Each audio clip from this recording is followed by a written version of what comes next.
अशोक के घर में उसी की उम्र की नौकरानी काम करने आया करती। अशोक की बीवी मालती इस दुनिया को छोड़कर जा चुकी थी और वो अपने जीवन में अब काफी अकेला हो चुका था। एक रोज, क्या हुआ साहब? आप इतने दुखी क्यों लग रहे हो? कोई चिंता वाली बात है क्या? कुछ नहीं सुधा, बस थोड़ी थकावट है। थकावट? और आपको? बिल्कुल नहीं, ऐसा हो ही नहीं सकता साहब। मैं आपको अच्छे से जानती है, आप हमेशा फुर्तीले रहते हैं। बताइए मुझे, आज आप इतने दुखी क्यों हैं? देखो ना सुधा, मेरी बीवी के जाने के बाद मैं कितना अकेला पड़ गया हूँ। पहले जब मालती थी तब मुझे कुछ नहीं लगता था, लेकिन अब उसके जाने के बाद मेरे पास कोई भी नहीं रहा। आप ऐसा क्यों बोल रहे हो साहब? छोटे साहब और छोटी मालकिन तो है ना? नहीं सुधा, 4 दिन हो गए हैं। मैं रोज रवीना बहू को बोलता हूँ कि मेरे साथ शिवजी के मंदिर चलो, लेकिन वो तो चलती ही नहीं। दिन रात बस अपनी सहेलियों के साथ ही लगी रहती है। ठीक से मेरे साथ 2 मिनट बैठकर बात भी नहीं करती। और रही बात बेटे की, तो विपुल कभी इस शहर रहता है तो कभी उस शहर, बस अप डाउन ही करता रहता है। और यहाँ पर आने के बाद भी वो अपनी बीवी के साथ ही लगा रहता है। अशोक की ये सारी बातें सुनकर सुधा को बहुत बुरा लगता है। साहब, ये सब सुनकर मुझे बहुत बुरा लग रहा है, पर आप चिंता मत कीजिए, मैं हूं ना। आपको कुछ लगे तो मेरे साथ बात कर लीजिए, ठीक है ना? धन्यवाद सुधा। वैसे तुम भी अकेली रहती हो क्या? तुम्हारा पति और बच्चे वो कहाँ पर है? अरे साहब, मेरा पति एक औरत के चक्कर में पड़ गया और उसने मुझे कई साल पहले छोड़ दिया। उसके बाद से मैं अकेले ही रह रही है। मेरा तो कोई घर परिवार भी नहीं है, क्योंकि मैं बचपन से ही अनाथ हूँ। हे भगवान, तुम्हारे जीवन में तो मुझसे भी ज्यादा दुख है। ये सारी मानने वाली बात है साहब, क्योंकि अगर हम चाहे तो दुखी होने की जगह पर किसी ना किसी चीज में खुशी ढूंढ ही लेते हैं। वो हमारे ऊपर होता है कि हमें जीवन में खुश रहना है या दुखी होकर रोते बैठना है। हाँ सुधा, ये बात तो तुमने बिल्कुल सही कही। फिर सुधा और अशोक एक दूसरे के साथ मंदिर जाते हैं और उसके बाद वो खूब गप्पे भी मारते हैं और शाम में गार्डन में बैठकर एक साथ चाय भी पीते हैं। ओह नो, पापा जी ने कहा था कि आते हुए उनकी दवाई लेकर आना, लेकिन मैं तो आज भी भूल गई। खैर जाने दो, कल ले आऊंगी। लेकिन ये पापा जी कहाँ पर है? वो सुधा काकी भी कहीं दिखाई नहीं दे रही। रवीना उन दोनों को ढूंढती है। तभी उसे अशोक के कमरे में से टीवी की आवाज आती है और वो देखती है कि सुधा भी वहीं पर बैठकर सब्जियां साफ कर रही है और अशोक के साथ मिलकर एक पुरानी फिल्म देख रही है और वो दोनों खूब मजे ले रहे हैं। और ये क्या? ये पापा जी नौकरानी के साथ मूवी क्यों देख रहे हैं? रवीना को बहुत गुस्सा आता है और उस दिन के बाद से वो उन दोनों पर कड़ी नजर रखती है और उसे समझ आ जाता है कि उन दोनों में अब काफी नजदीकियां बढ़ गई है।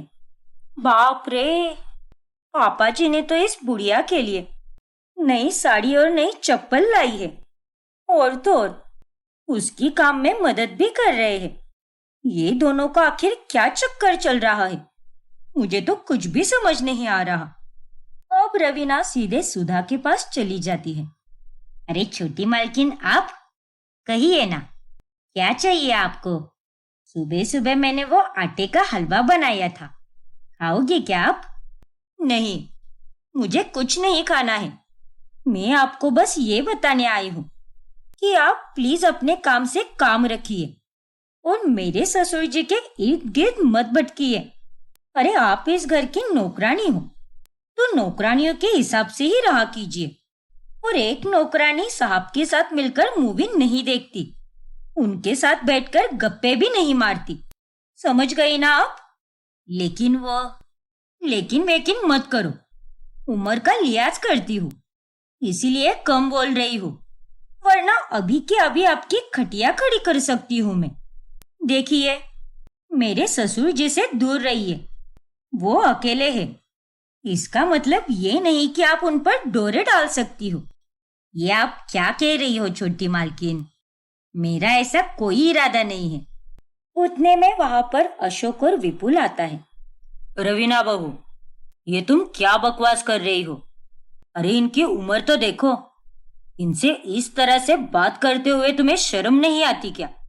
देख विपुल बेटा, तेरी बीवी इनसे किस तरीके से बात कर रही है। वो बिल्कुल सही कह रही है पापा। इसने मुझे आपके और सुधा काकी के क्लोजनेस के बारे में सब बता दिया है। आप दोनों के बीच में क्या चल रहा है, ये हम दोनों अच्छी तरह से जानते हैं। अरे क्या है हम दोनों में? कुछ भी बोले जा रहे हो। अरे जैसा तुम दोनों सोच रहे हो वैसा कुछ भी नहीं है। मैं और सुधा केवल अच्छे दोस्त हैं, उससे ज्यादा कुछ भी नहीं। और तुम तो हर महीने किसी ना किसी जगह पर जाते रहते हो।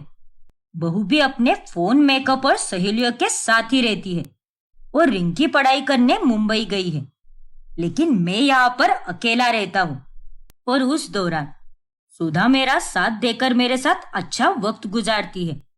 हम दोनों एक दूसरे को समझ कर लेते हैं, एक दूसरे की खुशी और दुख में साथ देते हैं। इससे बढ़कर और तुम्हें क्या सफाई चाहिए? अरे लेकिन दोस्ती करने के लिए आपको एक नौकरानी ही मिली थी क्या? रवीना बहू, इनका कोई नाम भी है। इन्हें बार बार नौकरानी कहकर मत बुलाओ। और हाँ, अब जब तुम दोनों ने ये बात छेड़ ही दी है तो मैं भी तुम दोनों को कुछ बताना चाहता हूँ कि मैं और सुधा एक दूसरे के साथ शादी करने वाले हैं। ये खबर सुनकर रवीना और विपुल दोनों हैरान रह जाते हैं। क्या कहा? शादी? अरे पापा, आपके दिमाग में सच में भूसा भर गया है क्या? अरे दुनिया की बाकी औरतें क्या मर चुकी है क्या, जो आपको एक नौकरानी के साथ शादी करनी है? पापा जी, अरे हमारी इज्जत के बारे में तो कुछ सोचिए। आखिर आप इसे मिट्टी में क्यों मिलाना चाहते हो? चुप रहो तुम दोनों। और काहे की इज्जत? हम हमारी जिंदगी में चाहे जो भी करें, दुनिया वाले तो कुछ ना कुछ बोलते ही रहते हैं, लेकिन मुझे उनसे कोई फर्क नहीं पड़ता। सुधा, क्या तुम मेरे साथ शादी के लिए तैयार हो? एक प्रेमी प्रेमिका बनकर ना सही, लेकिन एक दोस्त बनकर। देखो सुधा, तुम्हें रवीना और विपुल से घबराने की कोई जरूरत नहीं है। लेकिन साहब, वो मैं... घबराओ मत सुधा। हाँ हाँ साहब, मैं आपके साथ शादी करने के लिए तैयार हूँ। क्या? पापा जी, अब एक नौकरानी को आप मेरी सास बनाएंगे क्या? अरे मैं तो आपके लिए एक से एक बढ़कर औरत ला सकती हूँ, लेकिन प्लीज पापा जी, आप इनके साथ शादी मत कीजिए। मैंने फैसला ले लिया है बहू, और मुझे कोई खूबसूरत औरत नहीं चाहिए, बल्कि मेरा साथ देने वाली चाहिए। और अब मैं शादी करूंगा तो सिर्फ और सिर्फ सुधा के साथ ही करूंगा। अशोक अपनी जिद पर अड़ जाता है और वो सुधा के साथ ही शादी करता है। और इस तरह से नौकरानी सुधा अब रवीना की सास बन जाती है। और रवीना और विपुल को ना चाहते हुए भी अशोक और सुधा के इस रिश्ते को स्वीकार करना ही पड़ता है। रवीना बहू, अब मैं तुम्हारी सास बन चुकी हूँ। इसका मतलब ये नहीं है कि अब मैं घर का कोई काम नहीं करूंगी। देखो बहू, तुम्हें जो जो आता है तुम वही करो, बाकी के काम मैं कर दूंगी। बाकी पहले जैसा था सब कुछ वैसे के वैसा ही रहेगा। चलो अच्छा है। शादी होने के बाद भी रवीना और विपुल सुधा के साथ अच्छे से पेश नहीं आते, और जब वो दोनों बाहर निकलते हैं तब मोहल्ले वाले लोग उन्हें खूब सुनाते हैं। क्यों विपुल, यार तुम्हारे पापा ने तो दूसरी शादी कर ली, और की तो की, लेकिन वो भी एक नौकरानी के साथ। अरे औरतों की क्या कमी पड़ गई थी क्या? तो फिर कैसा लग रहा है रवीना?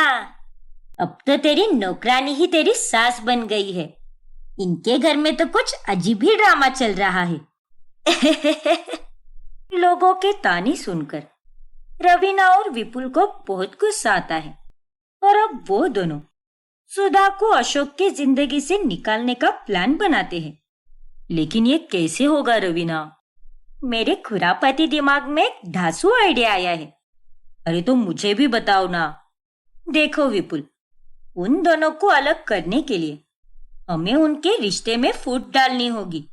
इसीलिए हमें सुधा काकी को धोखेबाज साबित करना होगा। क्या? हाँ, मेरा एक दोस्त है नितिन, वो थिएटर आर्टिस्ट है।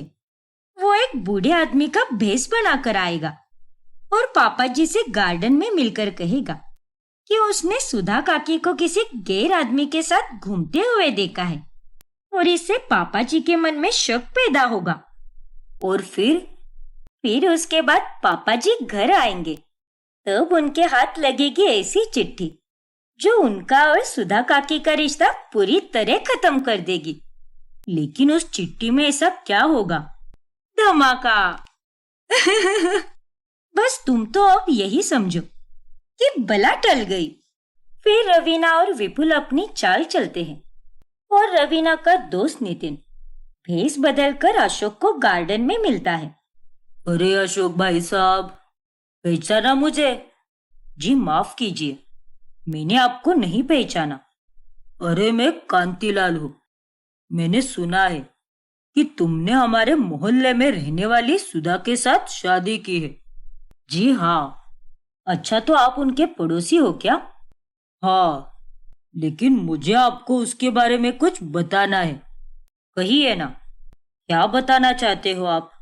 सुधा की तुमसे शादी होने से पहले एक गैर आदमी के साथ चक्कर चल रहा था और आज सुबह ही मैंने उसे उस आदमी के साथ घूमते हुए देखा है। इसीलिए आपको सावधान करने आया हूँ कि आपकी जो नई बीवी है ना, वो जैसी दिखती है वैसी बिल्कुल नहीं है। कुछ भी बकवास मत करो। और मेरी बीवी के बारे में ऐसे बात करने की तुम्हारी हिम्मत कैसे हुई? दफा हो जाओ मेरी नजरों के सामने से, वरना यहीं पर गाड़ दूंगा मैं। फिर नितिन वहां से चला जाता है और जब अशोक घर जाता है तभी उसे घर में एक चिट्ठी पड़ी मिलती है जिस पर लिखा होता है, मेरी सुधा रानी, जल्दी से अपने नए नल्ले पति से जायदाद हड़प लो और फिर तुम और मैं दोनों मिलकर कहीं दूर भाग जाएंगे और दूसरे शहर में जाकर ऐश करेंगे। लव यू मेरी जान। क्या? ये सब क्या है? इसका मतलब वो बूढ़ा आदमी सच कह रहा था। अशोक का गुस्सा अब 7वें आसमान पर चला जाता है और वो सुधा का सारा सामान घर के बाहर फेंक देता है और उसे भी वो घर से बाहर निकाल देता है। ये आप क्या कर रहे हैं अशोक जी? प्लीज ऐसा मत कीजिए। आपको छोड़कर मैं कहाँ जाऊंगी? चुप रहो तुम। एक नंबर की धोखेबाज और फरेबी औरत हो तुम। ये देखो ये चिट्ठी, इसमें तुम्हारे यार ने क्या लिखा है, ध्यान से पढ़ो इसे। फिर सुधा उस चिट्ठी को देखती है और तभी अशोक उसे ये बात भी बताता है कि उसे गार्डन में एक कांतिलाल नाम का आदमी मिला था जिसने उसे सुधा के बारे में बताया। ये सब झूठ है अशोक जी, सरासर झूठ। मेरे आस पड़ोस में कांतिलाल नाम का कोई आदमी नहीं रहता। ये सब किसी ने झूठा नाटक किया है। मैं सच कह रही हूँ, प्लीज मेरा विश्वास कीजिए। नहीं पापा, आप इनकी बातों पर बिल्कुल विश्वास मत कीजिए। अरे मैंने तो आपको पहले ही बोला था कि इस नौकरानी के साथ शादी मत कीजिए, लेकिन आपने तो हमारी कोई बात नहीं मानी। और नहीं तो क्या, और आखिरकार इसने अपनी औकात दिखा ही दी। सुधा के लाख गिड़गिड़ाने के बाद भी अशोक उसकी कोई बात नहीं सुनता और उसे घर से और अपनी जिंदगी से हमेशा हमेशा के लिए निकाल देता है। और उन दोनों को अलग होते हुए देखकर विपुल और रवीना को बहुत खुशी मिलती है। फिर कुछ ही दिनों बाद विपुल 2 महीनों के लिए काम के सिलसिले में दूसरे शहर चला जाता है और अब सुधा के जाने के बाद अशोक भी काफी दुखी रहने लगता है और वो पहले जैसा अकेला पड़ जाता है। ये लीजिए पापा जी, दवाई खा लीजिए।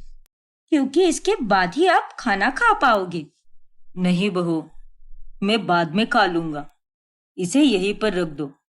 लेकिन पापा जी। मैंने कहा ना बहू, मैं बाद में खा लूंगा। दवाई वहीं पर रखकर रवीना वहां से चली जाती है और अब रवीना को भी खालीपन महसूस होने लगता है, क्योंकि अब विपुल भी लंबे समय के लिए घर से दूर गया होता है। ये मुझे क्या हो रहा है? अजीब सी बेचैनी हो रही है। विपुल को तो मैं फोन भी नहीं कर सकती, क्योंकि वो तो अभी काम में बिजी होगा। हे भगवान, अपने साथी से दूर रहना किसी सजा से कम नहीं है। और अब मुझे पापा जी का दुख समझ आ रहा है कि उनके मन पर क्या बीत रही होगी। और अब तो मुझे ऐसा लग रहा है कि मैंने और विपुल ने उन दोनों को अलग करके बहुत बड़ी गलती की है। जब रवीना और विपुल एक दूसरे से लंबे समय तक अलग रहते हैं, तभी उन्हें एहसास हो जाता है कि उन्होंने अशोक और सुधा के साथ कितना गलत किया है। इसीलिए जब विपुल 2 महीनों बाद घर लौटता है, तभी वो और रवीना अशोक को सारी सच्चाई बताते हैं कि कैसे उन्होंने ही सारी चाल चली थी। और ये जानकर अशोक को काफी बुरा लगता है। हमें माफ कीजिए पापा, लेकिन उस समय हम दोनों गुस्से में थे। बात हमारी इज्जत पर आ रही थी। लेकिन अब धीरे धीरे वक्त के साथ साथ जब रवीना और मैं एक दूसरे से अलग रहे, तब हमें समझ आया कि हमने आपको और सुधा काकी को अलग करके कितनी बड़ी गलती की है। हाँ पापा जी, माफ कीजिए हमें। हमने नादानी में सब कर दिया। हमसे बहुत बड़ी भूल हो गई पापा जी। बड़ा मन रखकर हम दोनों की गलती को नजरअंदाज कीजिए और घर लेकर आइए अपनी साथी को, अपनी धर्म पत्नी को। तो अब आपकी ये बहू अपनी सास को देखने के लिए तरस गई है। बहुत याद किया मैंने सुधा काकी को। सच में पापा जी, मुझे सुधा काकी की बहुत याद आ रही है। I mean मेरी माँ जी की। उन दोनों की बात सुनकर अशोक उन्हें माफ कर देता है और जाकर सुधा को वापस घर लेकर आता है, जिसके बाद सभी लोग एक साथ प्यार से रहने लगते हैं। रजनी अपने पति हसमुख और 2 बहू काव्या और निकी के साथ रहती है। गर्मी के दिन आ जाते हैं और दोनों बहुओं को दिन रात रसोई में काम करने में काफी दिक्कत आने लगती है। हाय जीजी, ऐसा लग रहा है कि हम किसी रसोई में नहीं बल्कि किसी भट्टी में काम कर रहे हैं। अरे इस बढ़ती गर्मी में तो एक दिन हम उबल कर मर ही जाएंगे। हाँ ना निकी, काश हमारे पास कोई एसी होता तो कितना अच्छा होता। अरे काश क्यों जीजी, हम तो हमारी रसोई में अभी भी एसी लगवा सकते हैं। हाँ निक्की, तू बिल्कुल सही कह रही है। हमें माँ जी और पापा जी से इस बारे में बात करनी चाहिए। देखते हैं वो क्या बोलते हैं। हाँ जीजी, चलो अभी चलते हैं उनके पास। फिर काव्या और निकी दोनों अपनी सास रजनी के पास आ जाती है और रसोई में एसी लगाने के बारे में उन्हें बता देती है। लगवा लो बहुओं, वैसे भी तुम्हारी सास तुमसे दिन भर रसोई में काम ही करवाती रहती है और उसमें एसी की हवा खाकर तुम्हारा काम करना आसान हो जाएगा। ओ हसमुख जी, ज्यादा मुंह मत चलाइए और जाइए जाकर मेरा पान लेकर आइए टपरी से। और तुम दोनों चुड़ैलो, एसी लगवाना है तुम्हें? चुपचाप जैसा है वैसे में काम करो। हमने भी गर्मी में दिन निकाले हैं, वो भी चूल्हे पर खाना पकाकर। लेकिन माँ जी, आप समझ नहीं पा रही है, हमें सच में बहुत तकलीफ हो रही है।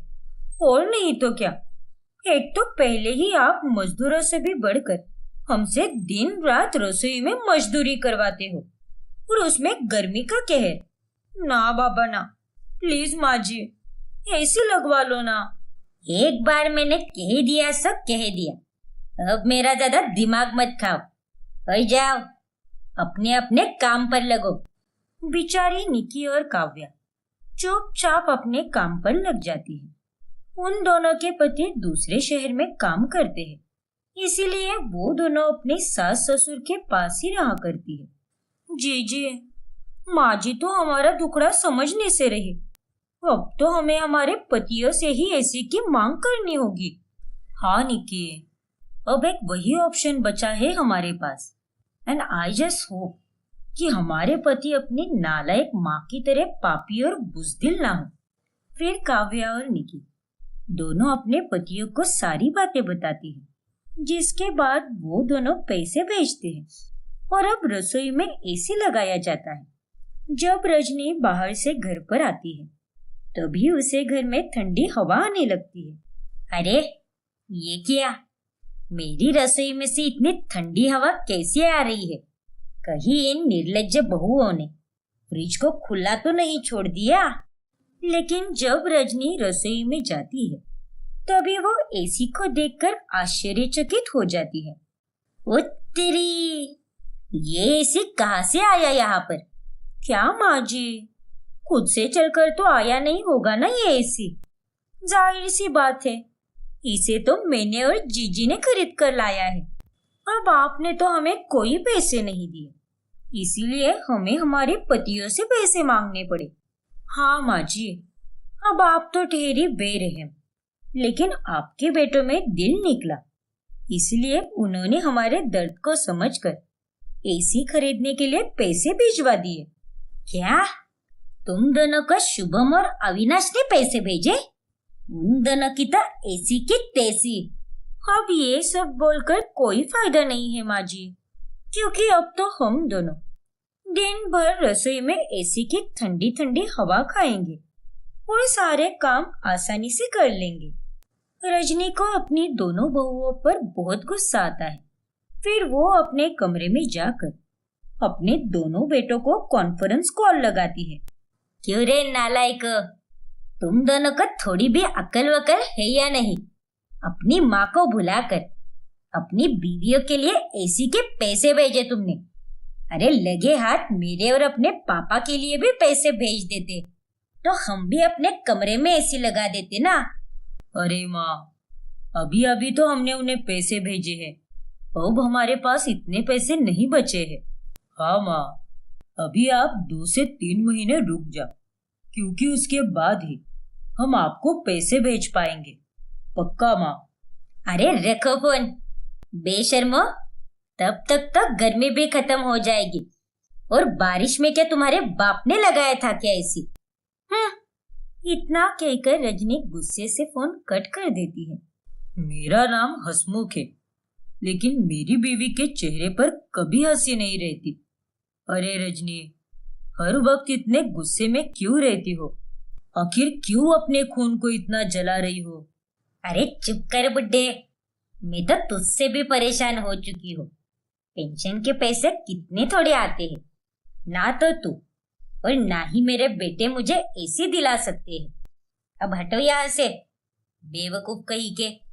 अब रजनी रसोई में जाकर डाइनिंग टेबल पर बैठती है और मौके पे चौका मारते हुए एसी की हवा खाती रहती है। लेकिन उसकी चालाक बहू है, ये बात समझ जाती है। अरे निकी, माँ जी को देखना, बस एसी की हवा खाने के लिए आई है यहाँ पर। इससे पहले तो इन्होंने रसोई की शक्ल भी नहीं देखी।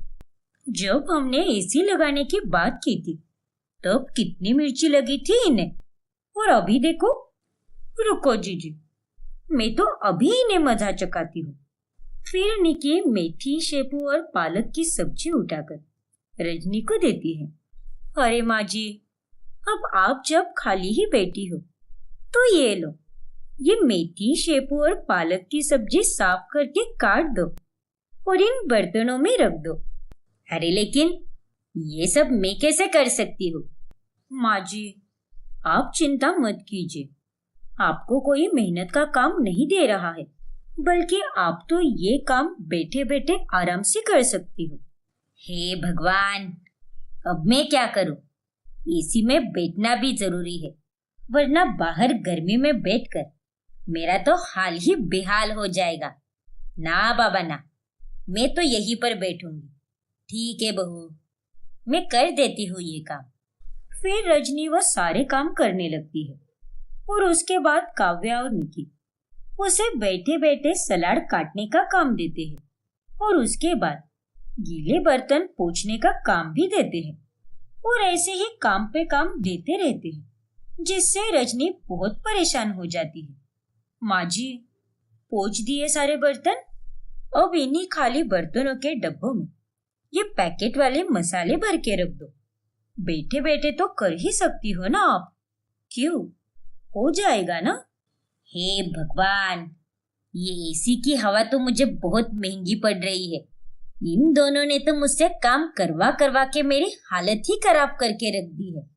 लेकिन अब बस, बहुत हुआ, अब मैं यहाँ पर बिल्कुल नहीं रुकूंगी। फिर रजनी बिना कुछ बोले वहां से रफू चक्कर हो जाती है, जिसके बाद काव्या और निकी अपनी सास की ये हालत देखकर उस पर खूब हंसती है। अब निकी और काव्या दिन रात मस्त एसी की ठंडी ठंडी हवाएं खाती है और बहुत ही बढ़िया से पकवान बनाती है। अरे वाह, आज नाश्ते में फाफड़ा जलेबी और छोले भटूरे। ओए ओए ओए, मेरे मुंह में तो बाढ़ आ गई। क्या बात है बहू, आजकल तुम बड़े स्वादिष्ट पकवान बनाने लगी हो। अब क्या करे माँ जी, रसोई में एसी लगाने के बाद से काम करते वक्त मूड हमेशा अच्छा रहता है। हाँ माँ जी, कोई थकावट भी महसूस नहीं होती और इसी के कारण हम दोनों इतने प्यार से खाना बनाते हैं। इन दो नास पीटियों को तो सबक सिखाना ही पड़ेगा।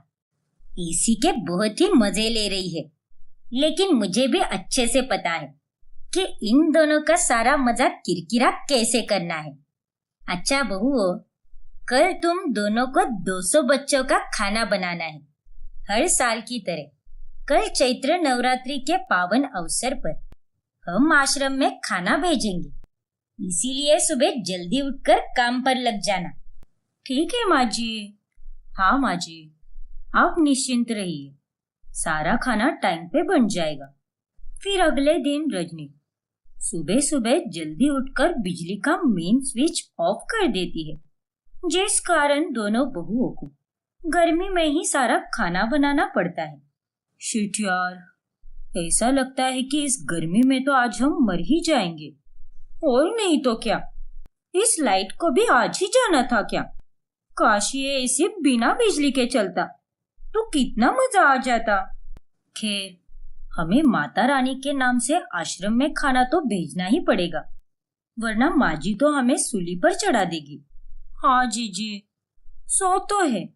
बहुत मजे ले रही थी ना ये दोनों एसी के। आज मैं भी देखती हूँ कि बिना एसी के इतने सारे लोगों का ये खाना कैसे बनाती है।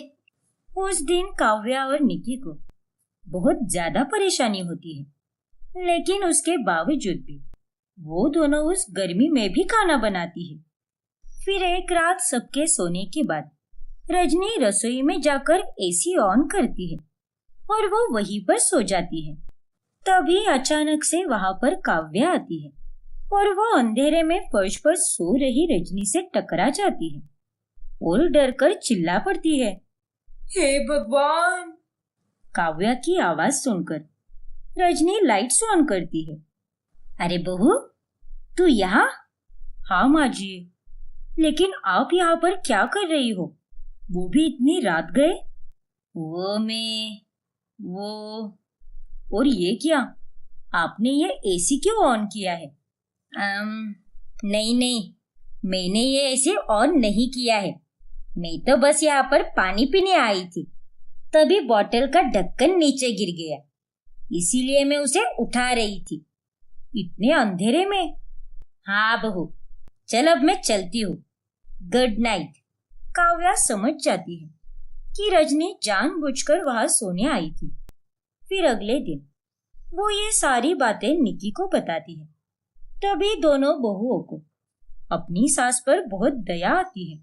बेचारी हमारी सास, वो भले ही करेले से भी ज्यादा कड़वी है, लेकिन है तो हमारी सास ही ना, और मैं उन्हें इस तरह से नहीं देख सकती जीजी। मैं भी निकी, लेकिन अब हम क्या कर सकते हैं, हम माँ जी को एसी नहीं दे सकते और ना ही रसोई से वो एसी हटा सकते हैं। जीजी, क्यों ना हम हमारे सेविंग के पैसों से माँ जी के लिए एक नया पोर्टेबल कूलर लेकर आए। हाँ निक्की, ये तो तुमने बहुत ही बढ़िया सुझाव दिया है। एसी ना सही, लेकिन एक कूलर तो हम अफोर्ड कर ही सकते हैं। इसी से माँ जी खुश भी हो जाएंगी। हाँ जीजी, तो तय रहा, हम माँ जी के लिए कूलर ला रहे हैं। फिर निक्की और काव्य अपने सेविंग के पैसों से रजनी के लिए एक पोर्टेबल कूलर खरीदते हैं, जिसे देखकर वो काफी खुश हो जाती है। ये कूलर मेरे लिए है? हाँ माँ जी, आप ही के लिए है। और माँ जी, हमें माफ कर दीजिए, हमने आपका ना सोचते हुए बस अपने बारे में ही सोचा, लेकिन हमारी भी मजबूरी थी माँ जी। हाँ माँ जी, लेकिन अब हमें समझ आ चुका है, इसीलिए हमने हमारे जमा किए हुए पैसों से आपके लिए ये कूलर लाया है। और इस कूलर को आप बेडरूम से हॉल में और कहीं भी लेकर जा सकती हो, क्योंकि ये एक पोर्टेबल कूलर है, यानी हम इसे कहीं भी लेकर जा सकते हैं। और माँ जी, अगर हमारा बस चलता ना, तो हम इसे रसोई में शिफ्ट करके आपको रसोई वाला एसी दे देते, लेकिन कूलर की हवा से गैस बुझ सकती है ना, इसीलिए हमने आपके लिए ये कूलर लाया है। कोई बात नहीं बहू, और धन्यवाद, तुमने मेरे बारे में कितना सोचा। और मुझे भी तुम दोनों से माफी मांगनी चाहिए, क्योंकि मैंने तुम दोनों के साथ बहुत गलत किया है। तुम्हें कितने ताने दिए और तुम्हारी परेशानी को कभी समझा ही नहीं, लेकिन तुम दोनों ने ऐसा नहीं किया।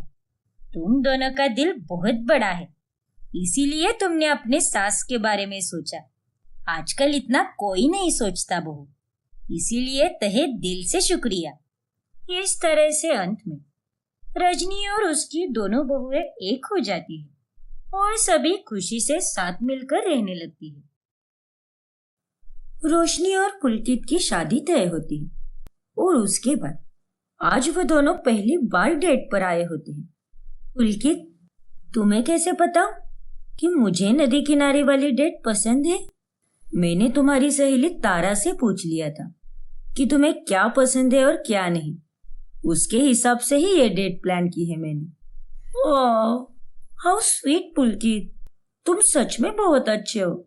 तुम भी रोशनी।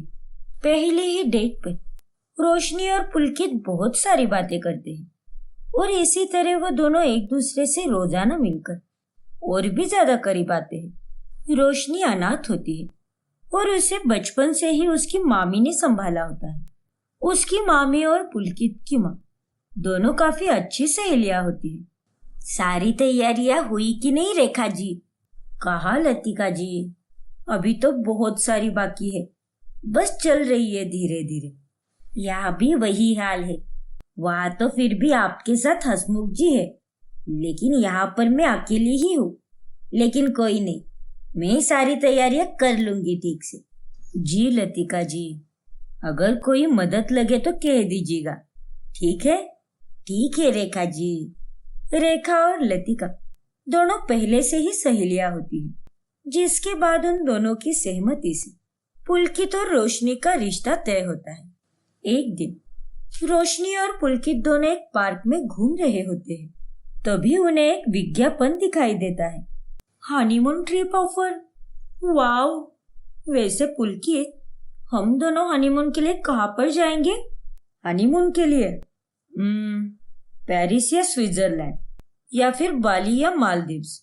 अमेजिंग, बहुत मजा आएगा।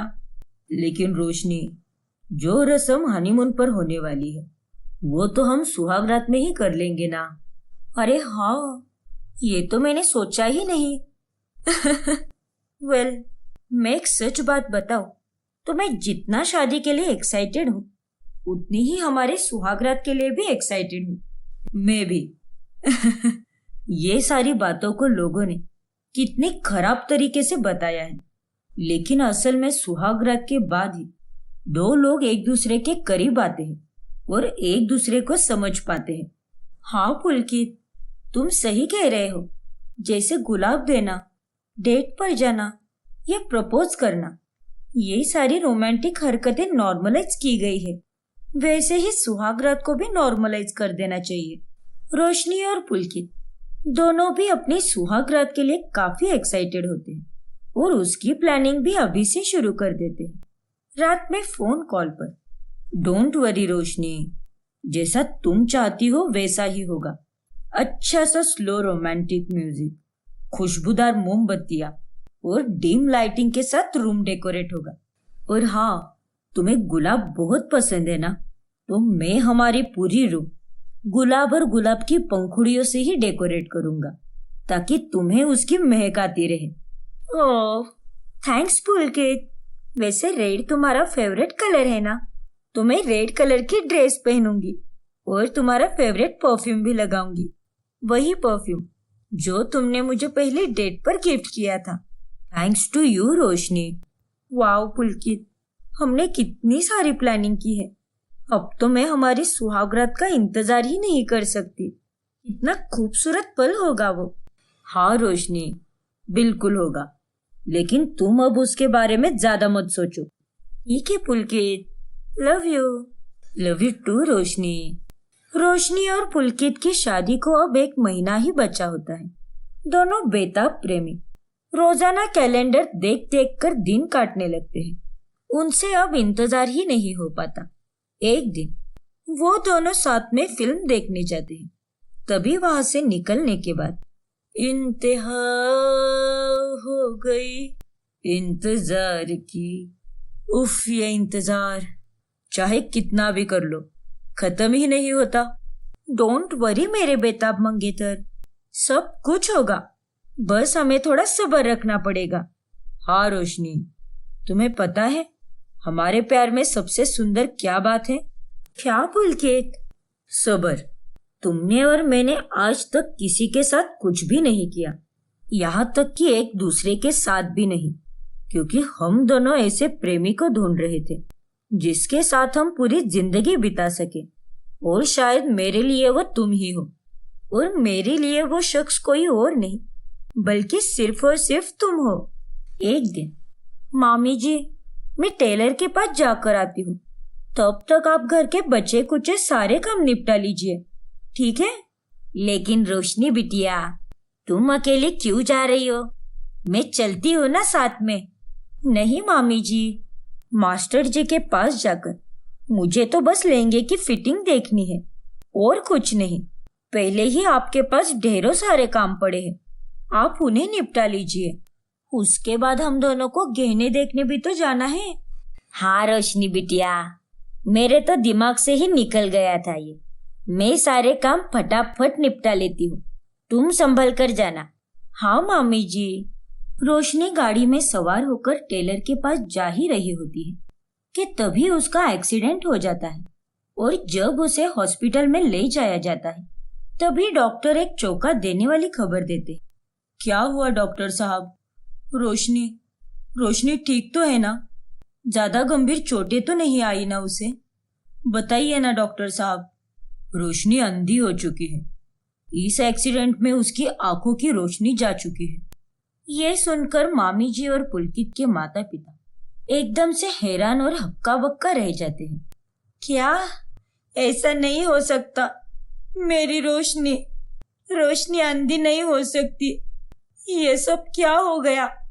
डिस्चार्ज होने के बाद रोशनी घर वापस आ जाती है और वो बहुत रोने लगती है। ये क्या हो गया मामी जी, मेरी तो जिंदगी ही बर्बाद हो गई। अब मैं क्या करूंगी?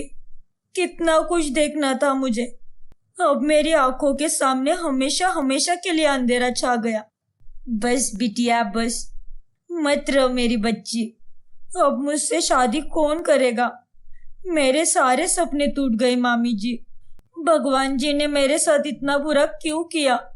पहले उन्होंने मेरे मम्मा पापा छीन लिए और अब मेरी आंखें, नाम रोशनी है लेकिन मेरी आंखों की रोशनी ही चली गई। अब मैं कैसे जीऊंगी मामी जी? अब तो पुलकित भी मुझे छोड़ देगा। तभी वहां पर पुलकित और उसके माता पिता आते हैं।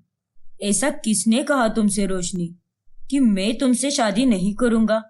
मैं तुमसे बहुत प्यार करता हूँ, तुम्हें घबराने की कोई जरूरत नहीं है।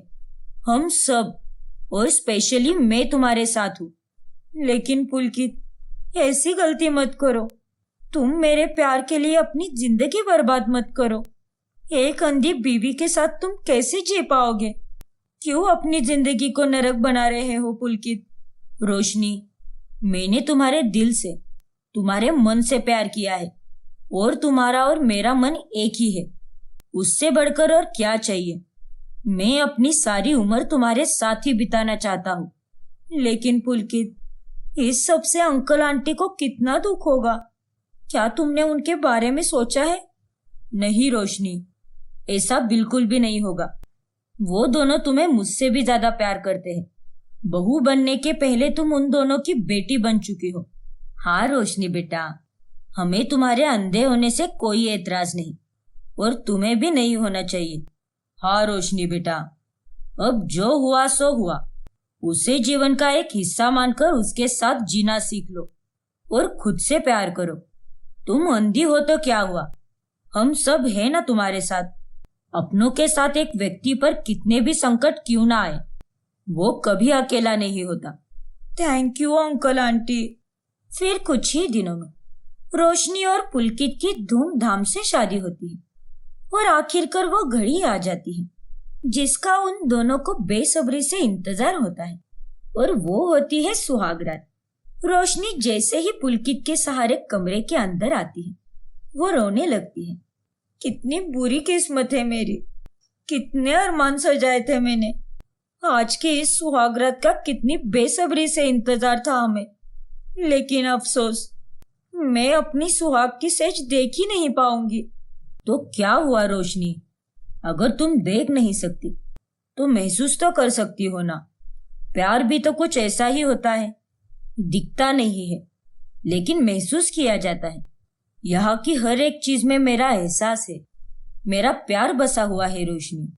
हाँ पुलकित, इन गुलाब की खुशबू तुम महसूस कर सकती हो, मेरी रूह को तुम महसूस कर सकती हो, इस कमरे में जल रही खूबसूरत मोमबत्तियों को तुम महसूस कर सकती हो, और सबसे ज्यादा जरूरी, तुम मेरी मौजूदगी को महसूस कर सकती हो, और इसी से हमारी सुहागरात स्पेशल बनेगी। हाँ पुलकित, ये बात भी सही है। और वैसे भी सुहागरात को तो बत्ती बुझाकर अंधेरे में ही मनाया जाता है ना, तो क्यों रो रही हो तुम? पुलकित, तुम भी ना। लेकिन सच में थैंक यू सो मच पुलकित, मुझे अपनाने के लिए और मुझे इतना प्यार देने के लिए। वरना तुम्हारी जगह अगर कोई और होता तो मुझे अकेला छोड़ देता, लेकिन तुमने मेरे अंधे होने के बाद भी मेरा इतना साथ दिया। रोशनी, मैं हमेशा तुम्हारे साथ हूँ, और मेरा प्यार तुम पर कभी कम नहीं होगा। चलो अब मुझे एक किस ही दे दो, वरना यूं ही रात बातों में कट जाएगी। तुम भी ना पुलकित। पुलकित का प्यार और उसका साथ रोशनी को अपने अंधेपन का एहसास होने ही नहीं देता। वो दोनों सुहागरात मनाते हैं और ऐसे ही खुशी से अपना जीवन बिताते हैं।